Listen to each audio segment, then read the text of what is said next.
ఈ రిప్రజెంటేషన్ ఈ ప్రెజెంటేషన్ చేస్తూ ఉంటే వాళ్ళు కూడా ఆశ్చర్యపోయినారు. నిజంగా కూడా మరి అన్యాయం జరిగిన మాట వాస్తవం. మరి మా నాయకుడు కిషన్ రెడ్డి గారు మరి ఒక వర్గానికి సపోర్ట్ చేసిన మాట కూడా వాస్తవం అని ఒప్పించిన మాట మీ అందరూ కూడా విజ్ఞప్తి చేస్తూ ఉన్నాం. అట్లనే కేటీఆర్ గారి దగ్గరికి వెళ్ళాం. కేటీఆర్ గారు అర్ధగంట మేమంతా మా భాస్కర్ గారు మా రామచంద్ర గారు చెప్తా ఉంటే మరి డెమాన్స్ట్రేషన్ చేస్తూ ఉంటే ఒక్క మాట కూడా మాట్లాడకుండా చేతులు కట్టుకొని విన్నాడు. అయ్యా మాకు రోజులు అన్యాయం జరుగుతుంది, మా విద్యార్థులంతా రోడ్ల పాలు అయిపోతా ఉన్నారు, దీనివల్ల మాకు 5% అనేక ఇబ్బందులు వస్తూ ఉన్నాయి, మరి దీనివల్ల ఇబ్బందులు వస్తూ ఉన్నాయి చెప్పినప్పుడు అన్నీ అయిపోయిన తర్వాత కేటీఆర్ గారు ఒకటే మాట చెప్పినారు. 30 సంవత్సరాలుగా మీరు కూడా మౌనంగా ఉన్నారు, ఇది వచ్చేదా పీకేదా అన్నాడు. ఎస్, ఇదే భాష మాట్లాడాను కేటీఆర్. ఇది అయ్యేదా పీకేదా అని 30 సంవత్సరాలు మౌనంగా ఉన్నారు. ఎస్, మేము కూడా వర్గీకరణకు మద్దతు ఇచ్చినాం. ఎందుకు ఇచ్చినాం? మీరు ఎప్పటి నుంచి మాకు మద్దతు చెప్పినారా? ఎప్పుడైనా వచ్చి మాకు అన్యాయం జరుగుతుంది మా వైపులో మాట్లాడాలని మీరు ఎప్పుడైనా రిప్రజెంటేషన్ ఇచ్చినారని కేటీఆర్ గారు అడిగినారు. ఆయన కూడా ఒప్పించాం. నేను ఏమంటానంటే కొంతమంది బీజేపీ జరిగితే వీళ్ళంతా బీజేపీ అయిపోతున్నారు. ఒకవైపు మేము కేటీఆర్ గారు కలిసి మేమంతా టీఆర్ఎస్ అయిపోతున్నామని. ఎవరి వైపు పోవట్లేదు, మాలా జాతి హక్కుల కోసం పోరాటానికి ముందుకున్నాం కానీ పార్టీలకు సంబంధం లేదని చెప్పి జిల్లాలో తెలపాల్సిందిగా మేము విజ్ఞప్తి చేస్తా ఉన్నాం. ఇది మాల సంఘాలు, అందులో పిహెచ్డీ చేసినటువంటి విద్యార్థులు అనేక మంది మన సంఘంలో ఉన్నారు. మన సాక్షాత్తు మన చైర్మన్ గారే పిహెచ్డీ స్కాలర్. ఇక్కడ ఎవరికి కూడా రాజకీయ ఆసక్తి లేదు.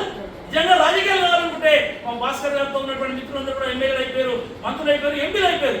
కానీ మా భాస్కర్ గారు ఒకటే మాట అన్నారు, ఎవడేమైనా ఈ 40 లక్షల మంది మానవ భవిష్యత్తే నాకు ముఖ్యంగానే ఈ రాజకీయాలతో పనిలేదని ఒక నినాదంతో రామచంద్ర గారు కానీ భాస్కర్ గారు కానీ ఉన్నటువంటి కాంకరాజ్ గారు కానీ నరసింహ గారు కానీ అదేవిధంగా ఉన్నటువంటి విద్యార్థి సోదరులందరినీ కూడా చేయబట్టుకొని మరి అందరం కూడా బయలుదేరి అందరూ కూడా విజ్ఞప్తి చేస్తూ ఉన్నాం. ఈ విజ్ఞప్తులు ఇచ్చే కార్యక్రమం తప్పకుండా సఫలీకృతం అవుతాం, తప్పకుండా వాళ్ళని ఒప్పిస్తాం, తప్పకుండా రాబోయే రోజుల్లో అనేక మంది శాసనసభ్యులు కూడా కలుస్తాం.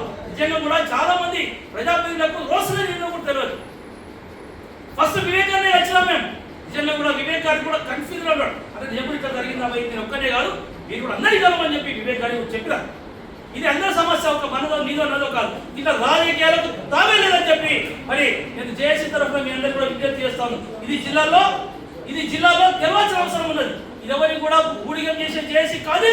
ఇది మానవ సమాజానికి, మానవ విద్యార్థులకు, మానవ ఉద్యోగులకు, మానవ సమాజానికి మొత్తం జరుగుతున్న అన్యాయం మీద పోరు సరుకుతున్నటువంటి మార్గం పోరాట మార్గం అనే మాట మీ అందరూ కూడా తెలియాల్సిందిగా మీకు విజ్ఞప్తి చేస్తా ఉన్నాం. నిజంగా ఉస్మానియా యూనివర్సిటీలో మరి మొన్న కూడా బీసీ గారు దగ్గరికి భాస్కర్ గారు రామచంద్ర గారు అందరూ కూడా వెళ్ళినప్పుడు ఒక సమస్య చెప్పినాం. ఆయన ఒకటే మాట్లాడు, చూడు భయ నేను అందరూ మంచిని ఒకటే వర్గం మంచిది కాదని చెప్పి ఆయన కూడా ఒప్పుకొని భయపడే రోజులు వస్తున్నాయి జేఏసీ వాదన వల్ల. మీ అందరూ కూడా విజ్ఞప్తి చేస్తా ఉన్నాం. అట్లనే శాతవరం యూనివర్సిటీ కూడా వెళ్ళాం.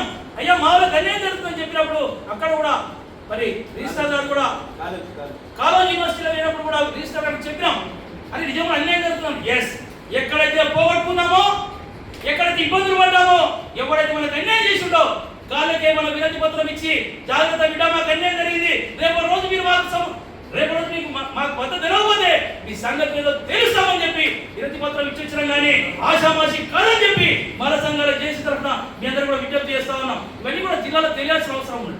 ఇవన్నీ కూడా గ్రామాల్లో యూనివర్సిటీలలో తెలవాల్సిన అవసరం ఉన్నది. ఇలా ఎవరు అడ్డొచ్చినా ఎవరేం చేసినా విరోచితంగా మాల సంఘాలు చేసి పోరాటం చేస్తుంది. మాల సంఘాల తరఫున ఎన్ని రోజులైనా కానీ మాల సంఘాలకు న్యాయం జరిగే విధంగా, మాల విద్యార్థులకు, మాల ఉద్యోగులకు, మా మాల సమాజానికి మొత్తం న్యాయం జరిగే విధంగా మాల సంఘాలు చేసి మరి మా భాస్కర్ గారు, రామచంద్ర గారు ఉన్నటువంటి, అదేవిధంగా కనకరాజు గారు, నరసింహ గారు ఉన్నటువంటి పెద్దలు, మా రాహుల్ గారు, అదేవిధంగా మా వీరస్వామి గారు, మా నామ సైదులు గారు, ఇట్లాంటి అందరూ పెద్దలందరూ కూడా తప్పకుండా కలిసికట్టుగా పనిచేస్తా ఉన్నాం. మరి పొద్దున నేను మా బాలకృష్ణ గారికి ఫోన్ చేసినాం, ఫోన్ లేవట్లేదు.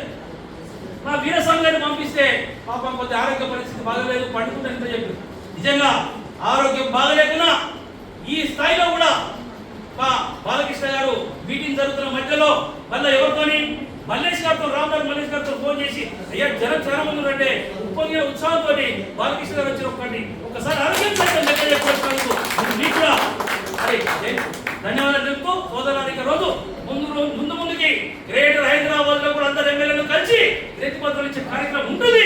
తప్పకుండా వాళ్ళని నిలదీస్తాం. ఈ ప్రభుత్వం మీద ఒత్తిడి తెచ్చే వరకు రేవంత్ రెడ్డికి బానిసలు కాదు, రేవంత్ రెడ్డి మీద పోరాడడానికి మన సమాజం కోసం అందరం కూడా సిద్ధంగా ఉండాలని ఎందరో విజ్ఞప్తి చేస్తూ హక్కుల సాధన లక్ష్యంగా పనిచేస్తామని తెలియజేస్తూ జై మాల.